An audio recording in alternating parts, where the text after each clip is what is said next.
li hai fatti stancare troppo. Un piglio personalissimo, un tratto singolare quello di Paolo Cano. Gli facciamo ancora un applauso.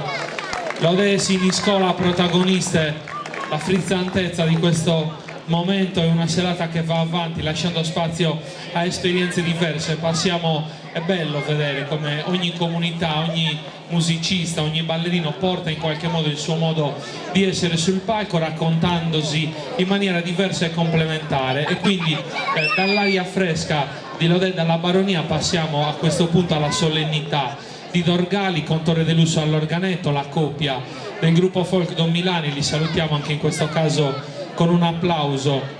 L'orgoglio di una tradizione e la fierezza di vestire i panni di un'identità impreziositi da gioielli raffinatissimi, fra i più belli davvero che si possano esibire in Sardegna. E Torre De Lusso, uno dei maestri assoluti di questo strumento nell'isola. Una cosa mi ha sempre colpito leggere di Tore, di quando per la realizzazione del suo lavoro discografico Ballo a Eschina del 2012 ha preteso di avere i ballerini nello studio di registrazione proprio per poter accompagnare in tempo reale le danze e rispettare davvero lo scorrere delle sue dita sui tasti in maniera fedele a quello che realmente avviene in piazza quando racconta il suo repertorio alla sua comunità con maestria. Ballo a Eschina e Ballo a Tres Passos, Torre De Lusso, gruppo folk Don Milani di Dorgali. Buono spettacolo a tutti e buon divertimento.